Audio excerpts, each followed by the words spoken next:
what changes our whole life is action. Why don't we take action? Fear. What do we got to do to get ourselves to do it? We got to make sure that we push ourselves through it by making a decision. The point in which change happens is a decision.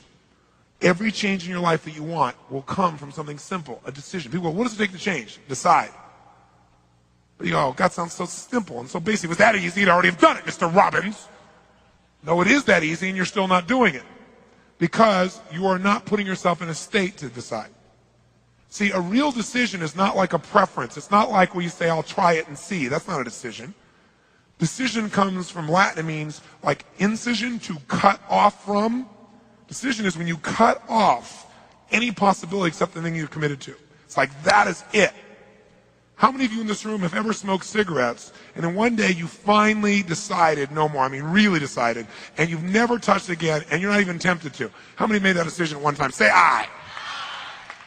You know what a real decision is. If I came to you today and I said, would you like a cigarette? Would you go, what brand is it? No, you'd probably say to me, no, I'm not I want you to hear that. You'd not only say, I don't smoke. You'd say, I'm not even that kind of person. You literally divorce yourself from even that kind of person. So it's no effort. When you really decide, it's not an effort. Once you've cut it off, it doesn't take effort. Deciding takes effort, but once you've decided, it's over. You don't think about it anymore. It's like it's easier to fast than it is to diet. Because when you're fasting, somebody offers you something, you don't even think about it. You go, no, I'm not eating. Right? When you're dieting, you're like, well, maybe we could have a little more. This is a little piece of cake. Not that many calories. Right? And pretty soon you're back to where you were again. So a real decision is what you got to make. When you make a real decision, life changes. But it's a real decision, you burn your bridges, you only move forward. Now, the way to get yourself there is to put yourself in state and condition it. Conditioning is this. Build the muscle. Do you do it one time? No. You do it a lot and you do beyond what you're comfortable with, and the muscle expands, and now what used to be hard to do as the muscle grows is easy. That's the same thing with every other kind of muscle. But I'll give you one example. They take monkeys, and I don't approve of this research, but this is what they do. And UC Irvine, University of California, Irvine, they've done these studies where they take monkeys and they will take 4 of their fingers and tape them down. And then they take one finger and they bend it back and forth 10,000 times.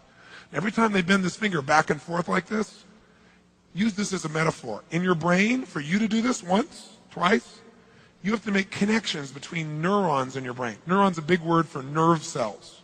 So to do this, imagine, as a metaphor, it's not exactly like this, to do this once, you got to put a connection, a thin thread had to be grown between this neuron and this neuron, as an example, as a metaphor. Do it again, 2 thin threads. Do it 10,000 times, and guess what? You are wired to do this. Here's the point. They untape the monkey's fingers, and what does he do constantly? For no good reason. He's wired, conditioned to do this. Now, how does this relate to you? Well, how many of you go to work the same way every day?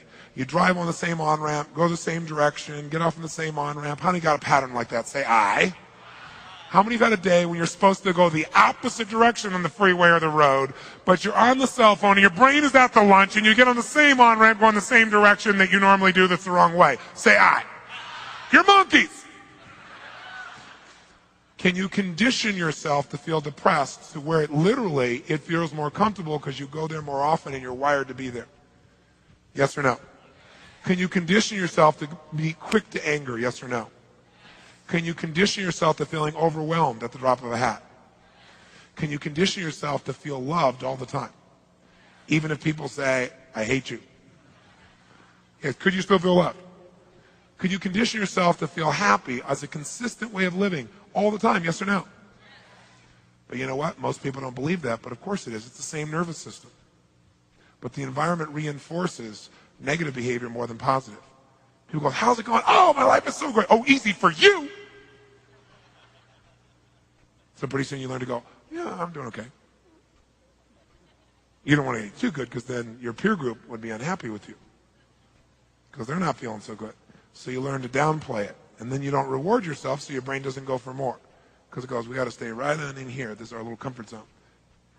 So we're going to condition ourselves to be in a peak state, especially when you're exhausted. Because like, remember when you're doing the muscle? The one where you can't lift one more and you make yourself do it, that's where you get all the growth.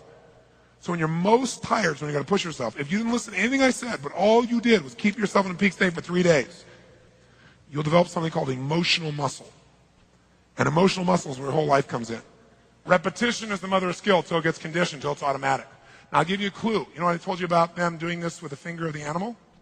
Here's what they discovered. Don't have to do this 10,000 times.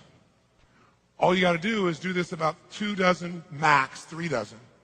If every time they do this, they stimulate the pleasure center of the brain of the animal. And they do that literally physically by pushing a little needle in the area of the brain. But what happens is when you do this, they do this and they create pleasure. Instead of 1 string, they get like 500 every time you do it with pleasure. So what happens is you can condition yourself with that pleasure, and you can get this done in a short time. It doesn't have to take you 5 years. So we want to purposely put ourselves in these peak states over and over again, not as a rah-rah session, but literally as a training tool for our human nervous system. How many follow this? Say aye. And the secret is when you don't feel like doing it, that's when you got to do it the most. Because that's when you'll get the real conditioning. But don't just do it like, all right, yes. Okay? You got to smile and make yourself feel good while you're doing it and make it better each time.